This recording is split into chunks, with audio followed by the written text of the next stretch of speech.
Que a graça e a paz de Jesus seja com todos vocês, amém? Primeiro livro dos Reis, capítulo 18, verso de número 16. Vamos ler até o verso de número 40. Glória a Deus.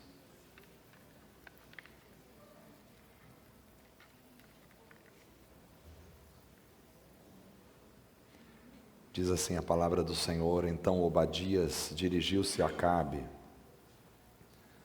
e passou-lhe informação, e Acabe foi ao encontro de Elias. Quando viu Elias, disse-lhe: É você mesmo o perturbador de Israel? Não tenho perturbado Israel, Elias respondeu, mas você e a sua família, a família do seu pai tem. Vocês abandonaram os mandamentos do Senhor e seguiram os Baalins. Agora convoque todo o povo de Israel para encontrar-se comigo no Monte Carmelo, e traga os 450 profetas de Baal e os 400 profetas de Aserá, que comem à mesa de Jezabel. Acabe convocou então todo Israel e reuniu os profetas no Monte Carmelo. Elias dirigiu-se ao povo e disse: Até quando vocês vão oscilar entre duas opiniões? Se o Senhor é Deus, sigam-no, mas se Baal é Deus, sigam-no. O povo, porém, nada respondeu. Disse então Elias: Eu sou o único que restou dos profetas do Senhor, mas Baal tem 450 profetas. Tragam 2 novilhos, escolham eles um e cortem-no em pedaços, e o ponham sobre a lenha, mas não acendam fogo. Eu prepararei o outro novilho, e o colocarei sobre a lenha, e também não acenderei fogo nela. Então vocês invocarão o nome do seu Deus, e eu invocarei o nome do Senhor. O Deus que responder por meio do fogo, este é Deus. Então o povo disse: O que você disse é bom. Elias disse aos profetas de Baal: Escolham um dos novilhos e preparem-no primeiro, visto que vocês são tantos. Clamem pelo nome do seu Deus, mas não acendam fogo. Então pegaram o novilho que lhes foi dado e o prepararam, e clamaram pelo nome de Baal desde a manhã até o meio-dia. Ó Baal, responde-nos, gritavam, e dançavam em volta do altar que haviam feito, mas não houve nenhuma resposta. Ninguém respondeu. Ao meio-dia Elias começou a zombar deles. Gritem mais alto, dizia, já que ele é um Deus, quem sabe está meditando, ou ocupado, ou viajando, talvez esteja dormindo e precise ser despertado. Então passaram a gritar ainda mais alto e a ferir-se com pedras, com espadas e lanças, de acordo com o costume deles, até sangrarem. Passou o meio-dia e eles continuaram profetizando em transe até a hora do sacrifício da tarde. Mas não houve resposta alguma. Ninguém respondeu, ninguém deu atenção. Então Elias disse a todo o povo: Aproximem-se de mim. O povo aproximou-se, e Elias reparou o altar do Senhor, que estava em ruínas. Depois apanhou 12 pedras, uma para cada tribo dos descendentes de Jacó, a quem a palavra do Senhor tinha sido dirigida, e disse: Seu nome será Israel. Com as pedras construiu um altar em honra do nome do Senhor, e cavou ao redor do altar uma valeta com capacidade de 2 medidas de semente. Depois arrumou a lenha cortou o novilho em pedaços e o pôs sobre a lenha. Então lhes disse, encham de água 4 jarras grandes e derramem-na sobre o holocausto e sobre a lenha. Façam novamente, disse ele, e eles o fizeram de novo. Façam-no pela 3ª vez, ordenou, e eles o fizeram pela 3ª vez. A água escorria do altar, chegando a encher a valeta. Aleluia. A hora do sacrifício.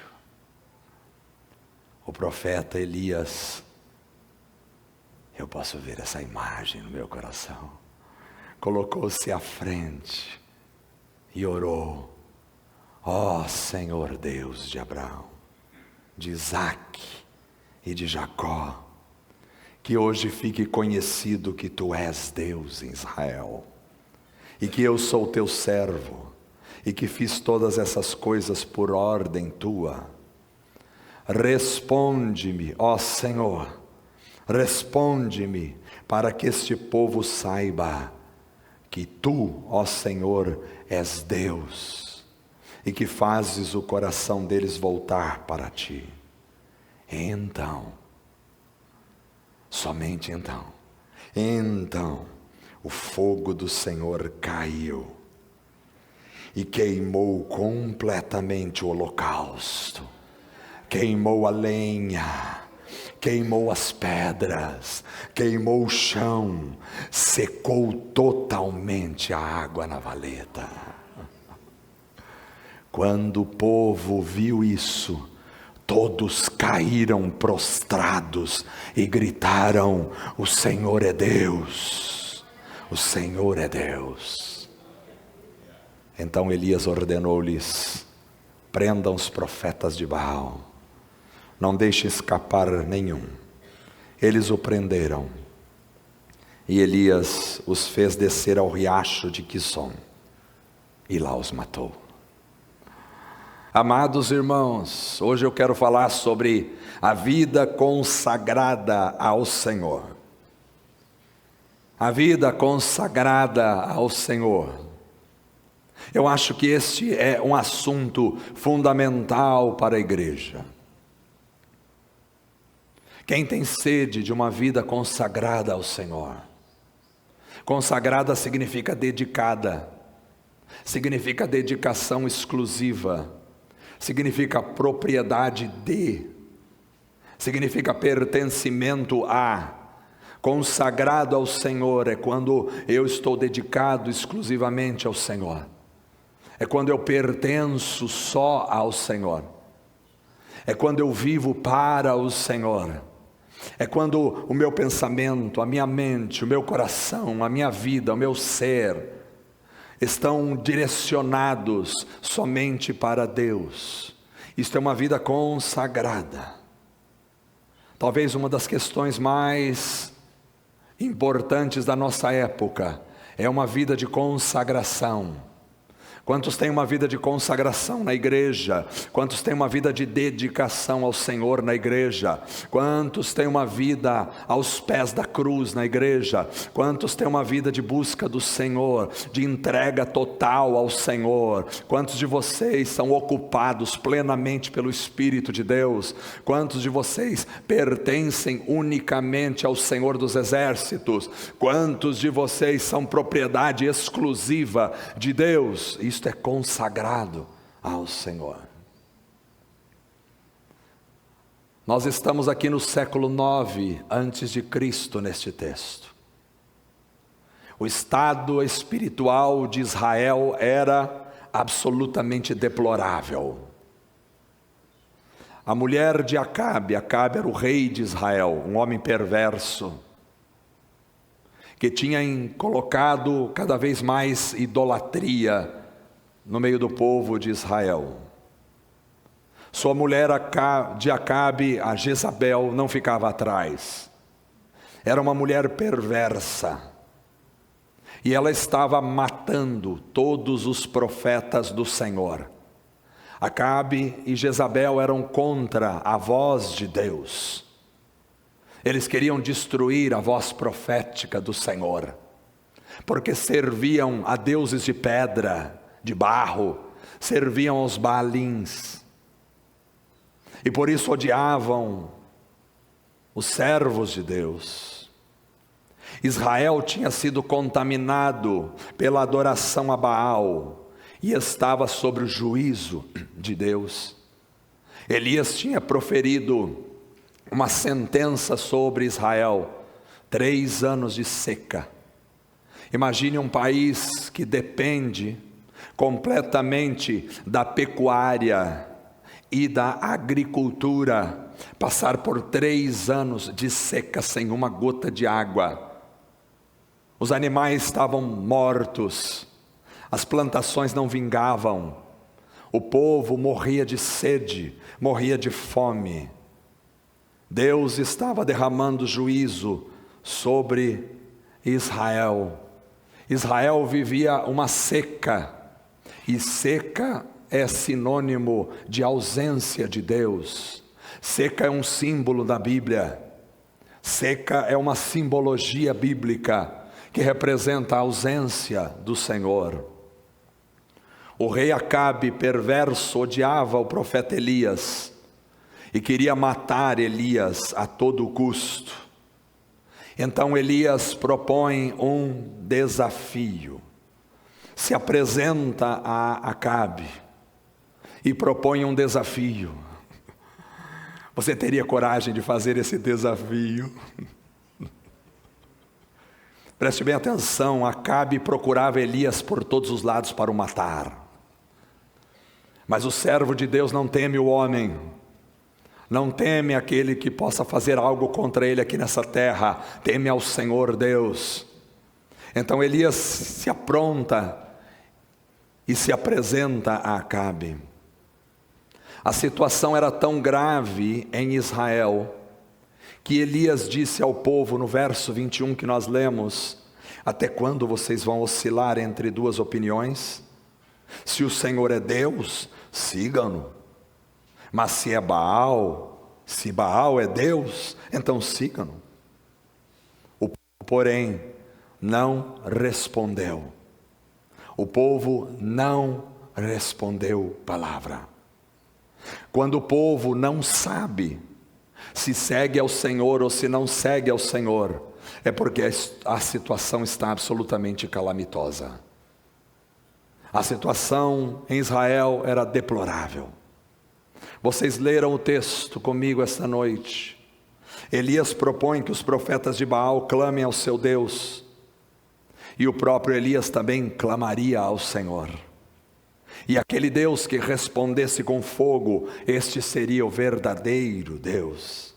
Então primeiro vão os profetas de Baal, que pegam um bezerro, que preparam à sua maneira o bezerro, e que colocam diante do seu altar, e que começam a clamar, e a clamar, e a clamar, e a clamar, e a clamar. Parece uma piada, os homens clamando para uma estátua de barro, os homens clamando para uma estátua de madeira, os homens clamando para a pedra. Eles clamam e clamam e clamam e clamam. Parecia uma piada no mundo espiritual. Clamavam, clamavam, e não desceu sequer uma faísca. Eu creio que os anjos de Deus estavam segurando os demônios, que estavam doidos para responder naquele momento, mas Deus proibiu, assim como Deus proibiu os leões de comerem Daniel, e disse jejum hoje, e os leões não abriam a boca para tocar em Daniel. Assim naquele momento, o Senhor Rei dos céus e da terra, que reina sobre tudo e todos, Senhor soberano, disse aos demônios: ninguém coloque fogo naquele altar. E todos ficaram parados, petrificados, e o povo de Baal gritava e clamava e se cortava, e não veio uma única faísca em resposta. Aleluia! Você gostaria de estar lá? Você seria Elias? Eles clamaram até o meio-dia, choraram e se cortaram. Não houve resposta. Então foi o momento de Elias. Elias chamou o povo, reparou o altar, pegou 12 pedras, que representavam as 12 tribos de Israel, cavou uma valeta ao redor do altar, e depois arrumou a lenha, cortou o novilho em pedaços. Preste atenção em cada sequência, é absolutamente importante para nós essa noite. A palavra de Deus não é uma palavra vazia, não é qualquer palavra. A palavra de Deus tem profundidade para a nossa alma. E aí então ele coloca o novilho sobre a lenha e jogou 3 vezes,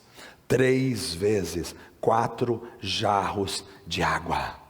3 vezes 4, 12. 12 jarros de água sobre o bezerro. E a água transbordou e encheu a valeta. Então Elias clamou ao Senhor, e fogo desceu do céu em aprovação àquilo que Elias estava fazendo.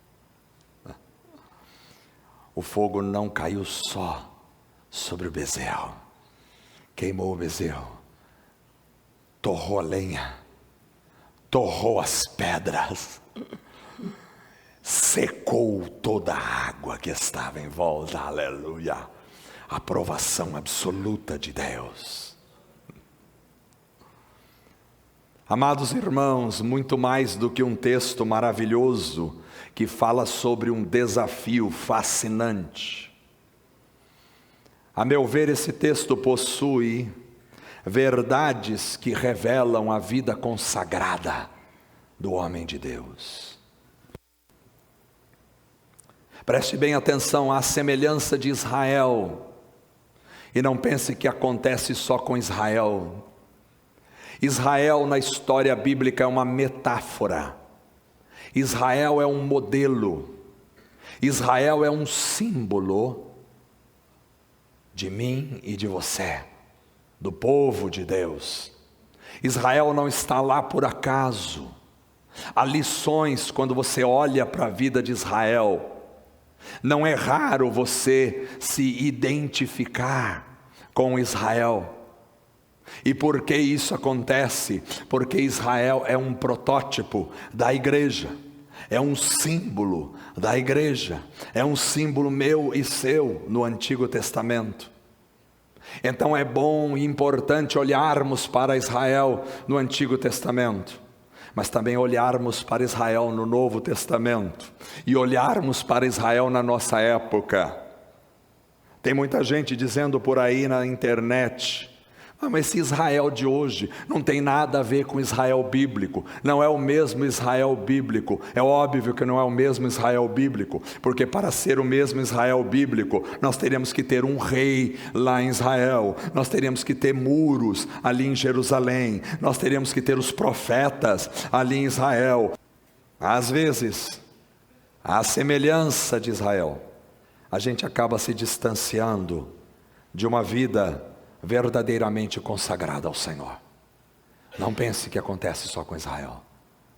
Na história, aquilo é uma lição para mim e para você. Às vezes, irmãos, as coisas vão ocupando o lugar do Senhor em nossa vida. Eles vão entrando sorrateiramente na nossa alma. Satanás é paciente. Ele vai colocando, se ele conseguir colocar uma pequena agulha, o espaço de uma agulha no seu coração, ele já está em vitória. E daqui a pouco ele coloca uma outra, e daqui a pouco ele coloca uma outra, e você não percebe. Aquilo é minúsculo, aquilo é pequeno, mas aquilo tem um potencial destrutivo. E quando você vai perceber, se é que vai perceber, você já está absolutamente afastado da vida consagrada ao Senhor. Israel foi assim. A nossa vida tende a ser assim. a gente vai se afastando, e sem perceber, o altar, primeiro elemento importante a ser notado esta noite, além de Israel, é o altar. O altar representa, simboliza na nossa Bíblia, a nossa vida espiritual. Nós somos o altar diante de Deus. O altar representa a nossa vida. E assim como o altar do Senhor estava em ruínas na época de Elias, assim, às vezes a nossa vida, pouco a pouco, vai se tornando em ruínas, e a gente não percebe quando o nosso altar já está depredado, em ruínas, espiritualmente falando, diante do Senhor. E aí quando a gente vai ver, a gente não consegue mais responder claramente se nós estamos realmente servindo ao Senhor de coração ou não. Talvez você não tenha coragem às vezes de falar, a gente não tem coragem de falar com os nossos lábios, e como Israel, a gente emudece. Elias falou: até quando vocês vão estar em dois caminhos? Se Deus é Deus, serve ao Senhor, mas se é Baal, serve Baal. E o povo não teve coragem de verbalizar, o povo emudeceu, não saiu palavras da boca do povo. Mas o silêncio às vezes fala mais alto que as palavras. Quantas vezes a gente às vezes começa a entrar numa dúvida: será que eu sirvo verdadeiramente e estou consagrado verdadeiramente ao Senhor ou não? Isso é absolutamente importante, porque às vezes nós estamos afastados, estamos frios, vamos congelando espiritualmente, ou mesmo vamos nos comprometendo com coisas que desagradam a Deus, que vão entrando na nossa vida. Mas o texto desta noite é uma lembrança para todos nós. O texto desta noite é uma chamada para a igreja, para dizer à igreja que há uma chance de você retornar, não importa quanto esteja a sua situação. Deus é misericordioso, piedoso, maravilhoso. Veja bem, o povo de Israel estava adorando Baal. Havia 450 profetas de Baal ali naquele lugar. Os profetas do Senhor estavam sendo mortos pela rainha Jezabel. E Deus, se Deus fosse como eu, Ele teria destruído o povo. Não quero saber mais desse povo, porque Deus tirou o povo do Egito com mão poderosa, porque Deus cuidou do povo no deserto, porque Deus sustentou esse povo, porque Deus destruiu os inimigos do povo, porque Deus colocou o povo na terra, porque Deus amou o povo de Israel, porque Deus apareceu ao povo. Mas o povo estava se voltando para Baal. E mesmo assim Deus, na sua infinita misericórdia, mandou Elias: vai lá. Eu não consigo compreender a bondade e a misericórdia de Deus. Preste atenção, o Deus soberano, Criador do universo, que fez o universo com uma palavra, se sujeitar a um desafio com um pedaço de pedra, e diz: então tá, clame a esse pedaço de... Se fosse eu, na minha ignorância e maldade, teria dito: vocês querem a pedra? Fica com a pedra, eu vou embora. Mas Deus não é como eu. Deus disse: tá bom, eu me sujeito a um desafio. Então clame a pedra, vamos dar um espaço para a pedra. Clame aos demônios, vamos dar um espaço. Deus é misericordioso. Essa mensagem, irmãos, é para nós entendermos que Deus nos dá a chance. Não importa quanto o nosso altar esteja em ruínas, Deus quer restaurar a nossa vida e nos ama. Deus quer você de volta. Deus quer você consagrado outra vez. Não importa o que tenha acontecido na sua vida, não importa os caminhos que você tenha andado, não importa o distanciamento e a frieza da tua alma, Deus te ama e está te dando a chance de restaurar o teu altar novamente na presença do Senhor. Nós somos impiedosos, nós somos impacientes, nós somos intolerantes, mas Deus não é assim. Deus é amoroso, Deus é paciente, Deus ama e Deus quer restaurar a nossa vida em consagração diante de si mesmo. Aleluia. Essa mensagem é para mim e para você, e ela nos diz que é preciso e é possível ter uma vida em que a resposta de Deus seja algo presente. É possível ter uma vida em que a consagração esteja presente. É possível ter uma vida em que a aprovação de Deus esteja presente. É possível. Mas aí vem a pergunta: o que é preciso para termos uma vida reconsagrada ou consagrada ao Senhor? O que é preciso? Primeiro, o texto é maravilhoso e não está nada por acaso.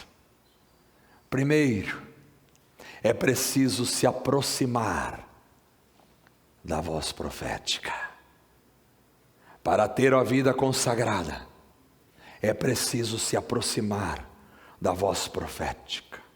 Se vocês prestaram atenção na leitura, a primeira coisa que Elias fez foi dizer ao povo no verso 30, então Elias disse a todo o povo: aproximem-se de mim. E o povo se aproximou. E Elias reparou o altar do Senhor, que estava em ruínas. Preste atenção, isto aí não está ali por acaso. Aproximem-se de mim. Quem era Elias? Elias era a voz de Deus. Elias era a voz profética para o povo. Elias era a palavra de Deus. Elias era um símbolo da voz profética de Deus para o povo nas Escrituras. E ele diz: aproximem-se de mim.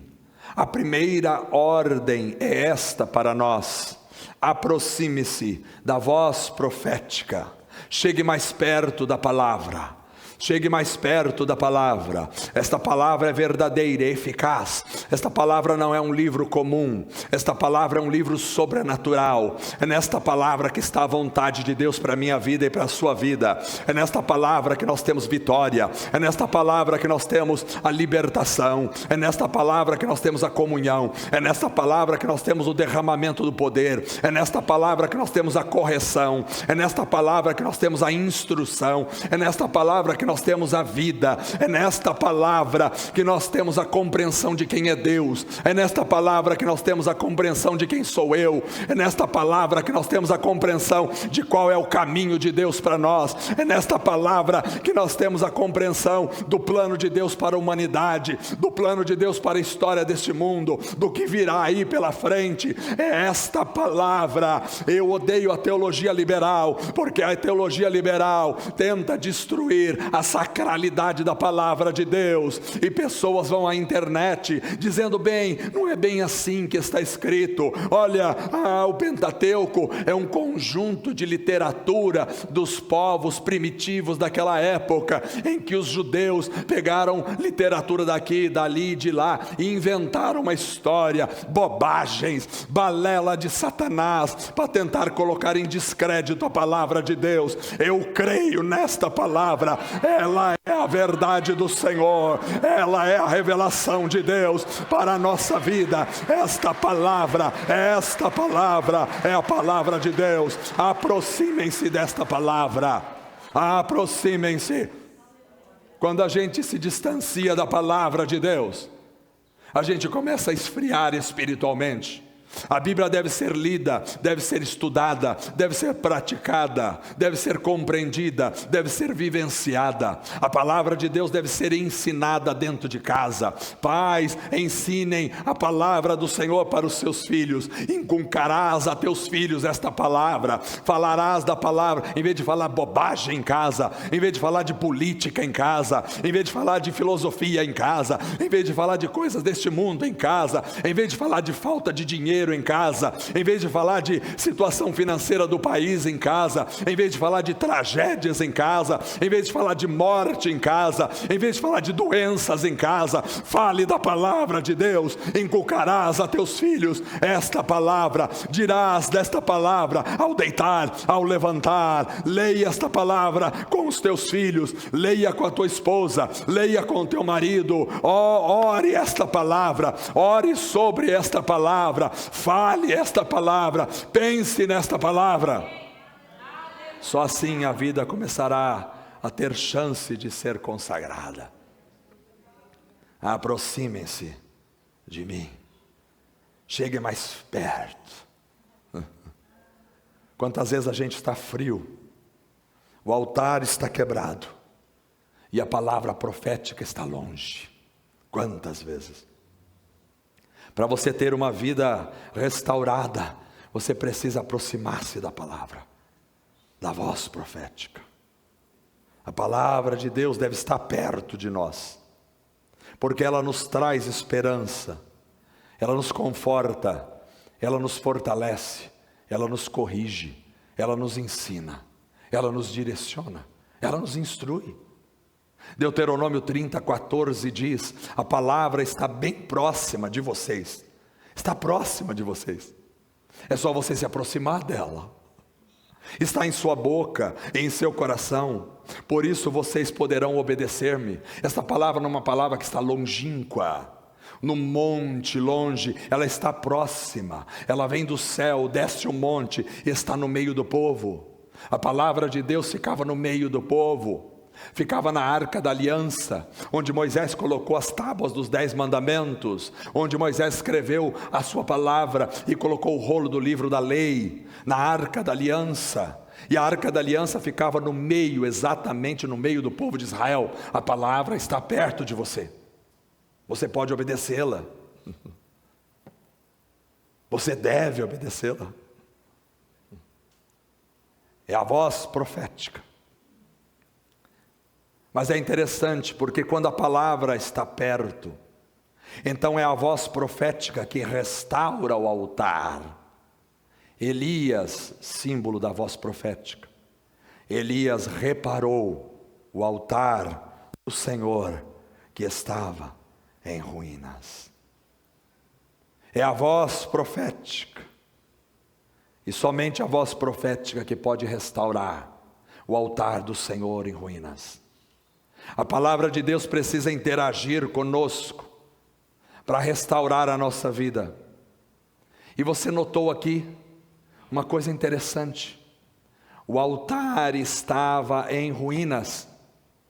O altar estava em ruínas, mas ele ainda é chamado o altar do Senhor. Ele estava em ruínas, mas não perde a identidade, porque o Senhor ainda, diga, é meu esse altar, mas ele está quebrado, ele está destruído, ele está arrasado, ele está com problema, ele está contaminado, mas é o altar do Senhor, é o altar do Senhor, não é do homem, é do Senhor. A sua vida não é sua, é do Senhor. Você pode estar em dificuldade, você pode até ter se afastado de Deus, você pode até estar em ruínas, mas você ainda pertence ao Senhor, você é do Senhor, e o Senhor quer restaurar você, o Senhor te chama, você ainda é meu, você precisa ser restaurado, Ele quer te restaurar, ainda que você esteja em dificuldade, ainda que você tenha pecado, ainda que você tenha com um monte de problemas na sua vida, você ainda é chamado, o altar do Senhor, não perca essa identidade, o altar do Senhor, e Deus quer reconstruir e restaurar aquele altar que é dele em ruínas. Oh, interessante. Não fala que o altar de Baal estava em ruínas, porque o altar de Baal estava todo bem elaborado. Deveria ter perfumes balísticos no altar de Baal, deveria ter ouro no altar de Baal, deveria ter um monte de coisa bela no altar de Baal, deveria ter luzes no altar de Baal, deveria ter ares condicionados no altar de Baal, deveria ter corais e mais corais no altar de Baal, deveria ter gente tocando toda hora no altar de Baal, mas era de Baal, e de Baal não vem nada a não ser o silêncio e a morte. Mas o do Senhor estava em ruínas. O do Senhor estava em ruínas. E Elias, ele não faz outro, ele restaura aquele que está em ruínas, restaura. Quando a voz profética interage com você, ela restaura a sua vida. É isso que esse texto vai dizer. Mas em segundo lugar, para se ter uma vida consagrada a Deus, não só você tem que se aproximar da palavra, da voz profética, mas também para ter uma vida consagrada, é preciso a presença da lenha. Preste atenção, lenha. Lenha não está ali por acaso, lenha. O verso 33 diz: depois arrumou a lenha, restaurou o altar e arrumou a lenha. A lenha. A lenha é o instrumento no qual o animal será oferecido. A lenha aqui, irmãos, eu não preciso nem falar isso para vocês. O que é a lenha, irmãos? O que é a lenha? O que é a lenha? A lenha é um símbolo da cruz. É na lenha, é no madeiro que ele foi crucificado. Então a lenha é um símbolo da cruz. Deixa eu falar uma coisa para os irmãos: não há como ter uma vida consagrada sem cruz. A cruz de Cristo precisa estar em você, na tua vida, no teu coração. Não só a cruz de Cristo, mas a tua cruz precisa estar em você. A cruz de Cristo te salva, te resgata, te restaura, mas a sua cruz, quem quer vir após mim, negue-se a si mesmo, tome sobre si a sua cruz e siga-me. A sua cruz é a sua renúncia, é o seu não ao mundo. Para você ser restaurado, você precisa do lenho. O lenho de Cristo em primeiro lugar, e o seu lenho em segundo lugar. Precisa da lenha de Cristo, porque a lenha de Cristo é a aprovação de Deus sobre a humanidade, mas também precisa da sua cruz.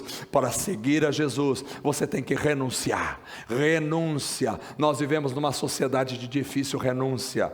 Nem as crianças em casa querem renunciar mais nada, nem o pessoal da nossa família quer renunciar, ninguém quer renunciar nada. Se alguém tem que renunciar alguma coisa pelo outro, se tem que fazer, se é obrigado a fazer, já faz com cara feia, com cara fechada. Você consegue renunciar aquilo que é seu para outro, você consegue deixar de lado aquilo que é seu. A cruz é isso, a renúncia, renúncia dos seus desejos, renúncia das suas vontades, renúncia deste mundo, renúncia do pecado, renúncia do mal, renúncia da ação de Satanás. Nós precisamos da cruz. Se quisermos ter uma vida restaurada, ela não será restaurada sem a presença da lenha. A primeira coisa que Elias faz é chamar o povo para perto. A segunda coisa que ele faz é trazer a lenha para o altar. Precisa de lenha. A cruz é a morte para o mundo, a renúncia dos desejos contra Deus. A cruz é a humildade, é o abandono do orgulho. A cruz é a vergonha. A cruz é a execração pública. A cruz é a rejeição deste mundo. Não há vida consagrada sem cruz. Terceiro, você precisa da palavra, você precisa da cruz, mas também você precisa da presença do bezerro partido. O bezerro partido está no texto, no verso 33, quando fala que os profetas de Baal prepararam o bezerro, não fala que eles partiram assim. Mas aqui em Elias diz no verso 33, cortou o novilho em pedaços e o pôs onde? Sobre a lenha. O novilho cortado em pedaços fala do sacrifício de Jesus. O corte em pedaços significa a dor que Jesus passou, a dilaceração, se é que existe essa palavra, o dilacerar de sua alma, do seu coração, por nós na cruz do Calvário. O cordeiro e o bezerro são símbolos de Jesus, e o bezerro vai para cima do lenho. Presta atenção, nós temos o altar, que é a minha vida e a sua vida, mas acima do altar nós temos a cruz, mas acima da cruz nós temos o bezerro. O bezerro é a presença de Jesus. Não tem como ter a vida restaurada sem Cristo crucificado em você. É por isso que Paulo diz, nós somos crucificados com Cristo. Nós estamos crucificados com Cristo. Para ter uma vida consagrada, é preciso do sacrifício de Cristo.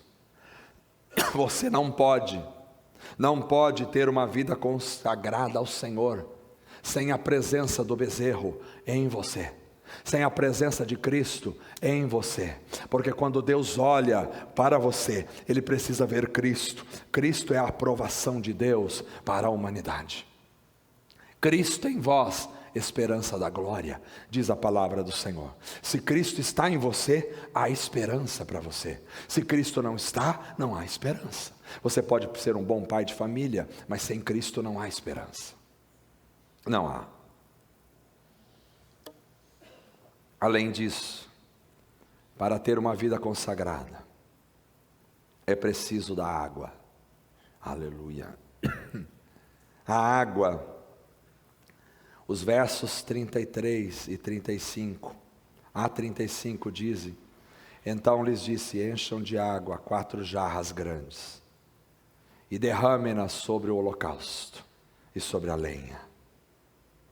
Mais uma vez, pela terceira vez, 12 jarros de água. A água é derramada onde?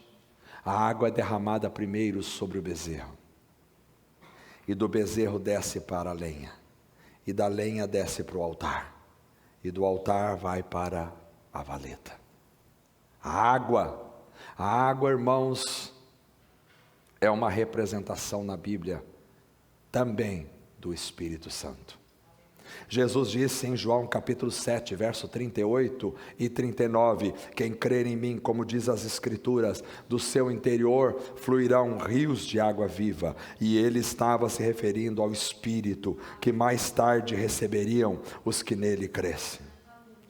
Veja, irmãos, o Espírito Santo vem sobre o altar, Mas antes de vir sobre o altar, ele vem sobre o bezerro. A água atinge primeiro o bezerro, ela encharca o bezerro. Veja, isso é importante, porque Jesus Cristo, quando ele veio ao seu mundo, ao nosso mundo, ele estava aqui e ele foi batizado nas águas. Então o Espírito Santo desceu e repousou sobre Jesus.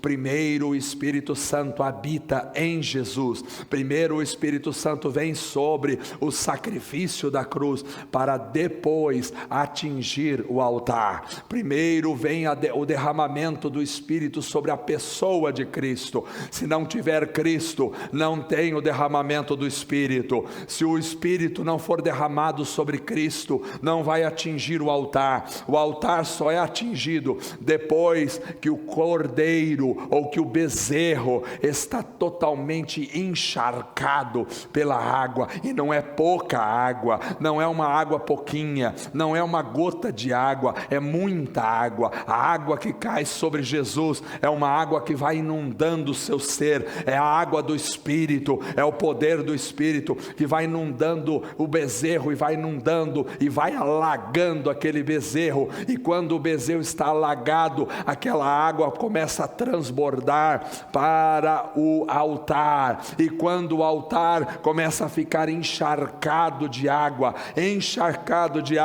então a água começa a escorrer para a valeta.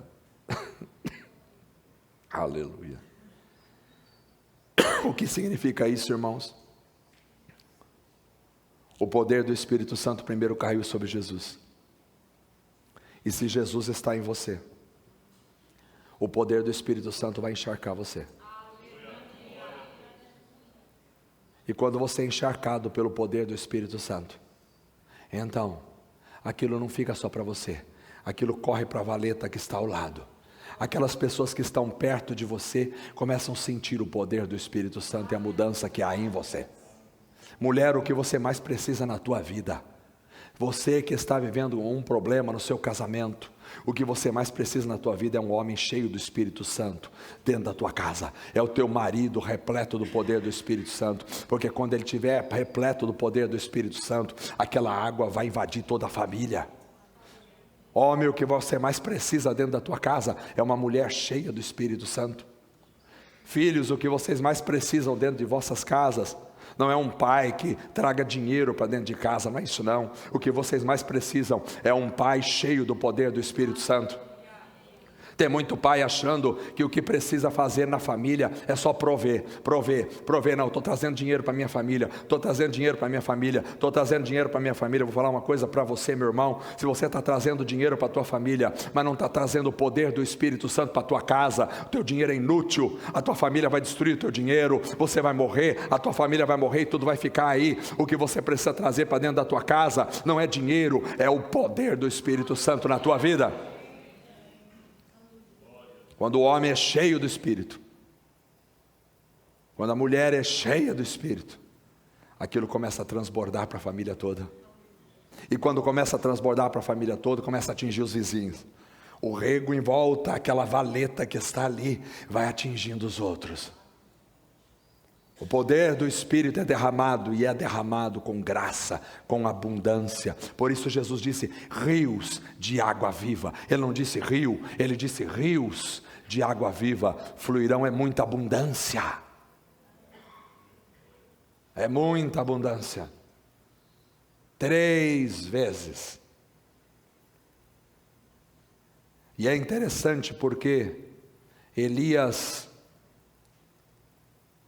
clama ao Senhor, faz o altar na hora do sacrifício da tarde. Quando é que Jesus morreu na cruz? Jesus morreu na cruz às 3 horas da tarde, que era exatamente a hora do sacrifício da tarde. Quando o Filho morre na cruz, então o fogo de Deus vem como uma aprovação de Deus. A aprovação de Deus não está sobre a minha vida e sobre a tua vida, se não passar primeiro por Jesus. Jesus é o varão aprovado. Jesus é o Filho aprovado. O fogo de Deus é a aprovação de Deus, e a aprovação de Deus cai primeiro sobre o bezerro. A aprovação de Deus que chega em você, não chega em você porque você é bom, não chega em você porque você é bonito, não chega em você porque você é honesto, não chega em você porque você vai a uma igreja, não chega em você porque você é um cara legal, não chega em você porque você é um bom pai de família, uma boa esposa dentro da sua casa. A aprovação de Deus chega em você se ela caiu primeiro no Cristo, e se você está debaixo do Cristo, então a aprovação de Deus vai cair sobre o bezerro, e depois do bezerro a aprovação de Deus vai cair sobre a cruz, e depois da cruz a aprovação de Deus vai cair sobre o altar, sobre a sua vida, e a aprovação de Deus vai cair sobre aquilo que está ao seu redor, mas ela só vem porque o bezerro está sacrificado no altar. Aleluia. É isso que nós precisamos. Precisamos ser encharcados do Espírito Santo. Crente que fala que é crente está vazio do Espírito Santo, é um altar em ruínas que está seco, que não tem bezerro em cima, que não tem cruz, que não tem renúncia. Deus não te fez para viver seco. Jesus não morreu na cruz para que você viva uma vida medíocre espiritualmente. Jesus não morreu na cruz para que você viva uma vida capenga diante de Deus. Não é isso que Deus quer para você. Eu não estou falando aqui de bens materiais, eu estou falando aqui de bênçãos espirituais, de graça, de poder e de glória de Deus na tua vida. Jesus morreu na cruz para que você seja encharcado do poder do Espírito Santo. Aleluia. Porque 3 vezes se joga água, o número 3 é absolutamente significativo, porque o cordeiro está morto o primeiro dia, o segundo dia, mas no terceiro dia ele vai ressuscitar, e é ao terceiro dia que ele vai dizer para os discípulos: vocês vão ficar lá, vão ficar depois de ressuscitado, fiquem em Jerusalém, até que do alto sejais revestidos de poder. Ou seja, não façam nada. Vocês precisam agora do fogo de Deus aprovando as vossas vidas. O fogo de Deus que aprovou o Cristo agora vai ser derramado sobre o altar, e o altar vai estar encharcado do poder do Espírito Santo. O altar vai estar encharcado de Cristo, o altar vai estar encharcado das coisas de Deus, e então vem a aprovação de Deus. Aleluia, sobre o altar. Quer uma vida consagrada? Você precisa ser encharcado da presença do Espírito Santo. Mas ela só vem se você se aproximar da voz profética, se você compreender a lenha, a cruz. Preste atenção, os discípulos precisavam primeiro se aproximar da voz profética. Por isso andaram com Jesus 3 anos e meio. Depois, os discípulos precisavam compreender a cruz. Por isso contemplaram o Filho de Deus na cruz. Depois os discípulos precisavam um contato com o bezerro partido. Por isso viram Jesus ser crucificado naquela cruz. E aí então finalmente os discípulos receberiam a água do céu que os encharcaria do poder de Deus. Para se ter uma vida consagrada, você precisa da aproximação da palavra, da lenha de Deus na sua vida, do bezerro partido e da ação do Espírito Santo envolvendo, encharcando você. É por isso que foi chamado batismo com o Espírito Santo, porque é um mergulho. Olha, o encharcar é um mergulho nas águas do Espírito. Aleluia. Vamos ficar em pé esta noite.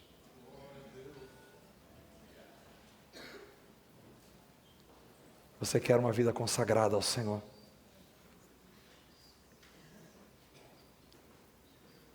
Se você quer, ainda tem um último elemento. Precisa derramar a água do Espírito em você.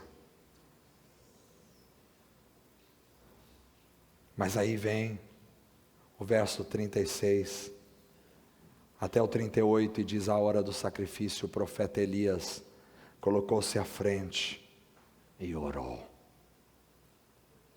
E clamou ao Senhor: ó Senhor Deus de Abraão, de Isaque e de Jacó, que hoje fique conhecido que tu és Deus em Israel e que eu sou teu servo. Ó Senhor Deus, responde-me, responde-me.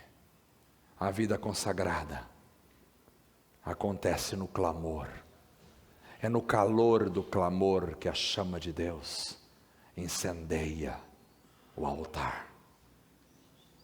Precisamos clamar, meus irmãos, precisamos orar, precisamos buscar. Nunca se teve um tempo de maior urgência de oração como o nosso tempo. Precisamos nos dedicar à oração. Não há vida consagrada ao Senhor sem clamor. Não há vida diante de Deus consagrada sem buscarmos ao Senhor. Não há. Deus só aprova quando vem o clamor. O clamor. Jesus orou e orou e orou. Jesus vivia uma vida de oração e por isso tinha a aprovação do Pai sobre ele. Elias orou e o fogo desceu dos céus. A aprovação de Deus sobre o altar. Precisamos de oração.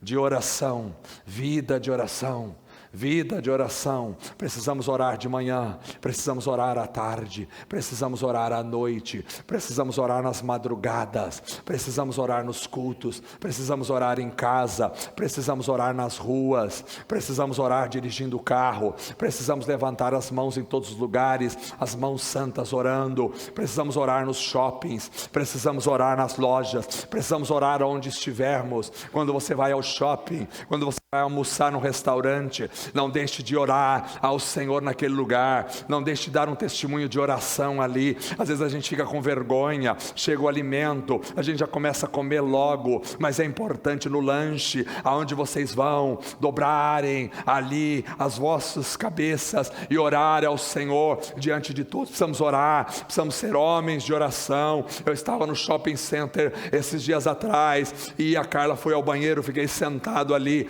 e de repente uma moça sentou no meu lado. Eu olhei e disse: o que essa moça quer? Ela sentou no meu lado, ela disse para mim: eu posso orar por você? Eu disse: por favor, ore por mim. E essa moça, em pleno shopping center, cheio de gente, ela começou a orar pela minha vida naquele local. Nós precisamos orar pelas pessoas. Eu estava no Copom em São Paulo, lá junto com os coronéis da Polícia Militar, mas tinha um homem cheio do Espírito Santo, um coronel, e nós estávamos saindo na rua, na Avenida Tiradentes, lotada de gente, passando toda hora carros ali, e ele olhou uma policial, e ele viu essa policial, estava com a cara angustiada, e aquele homem disse: eu posso orar por você? Eu falei: não acredito que ele vai orar em plena Avenida Tiradentes, assim, na frente de todo mundo. Ele disse: eu posso orar por você? Ela disse: pode. E nós chegamos perto dela, e levantamos um clamor ali na Avenida Tiradentes, e oramos por ela, e aquela mulher se derramou em lágrimas diante daquela oração. Nós precisamos orar. Você precisa orar na tua casa,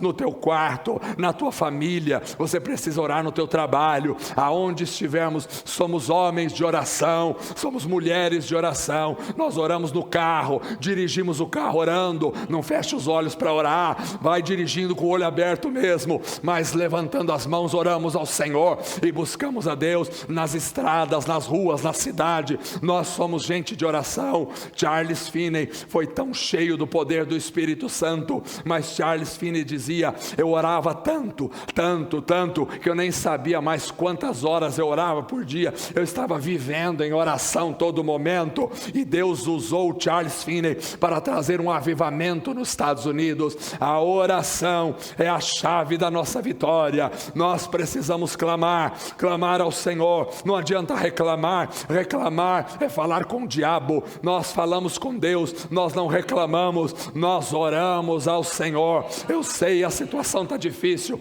eu sei, a tua luta é grande dentro da tua casa, eu sei, o teu problema é gigantesco, mas você não tem o direito de reclamar. Dobra o teu joelho em oração, porque o Senhor atenderá a sua oração. Coloque-se diante de Deus, levante as madrugadas para orar. Homens, levante as madrugadas para orar. Ore pela sua esposa, ore pela sua esposa, ore pelo seu marido, ore pelos seus filhos, ore pelos seus pais, ore pelos seus parentes, ore pelo seu pastor, ore pela sua igreja, ore pelos seus presbíteros, os diáconos, ore pelas crianças da igreja, ore pelo seu país, ore por esta nação, ore por Israel, ore para que o Senhor volte logo, ore todos os momentos. Nós precisamos clamar e orar. E quando Elias orou, que era um homem sujeito às mesmas paixões que nós, o poder de Deus foi derramado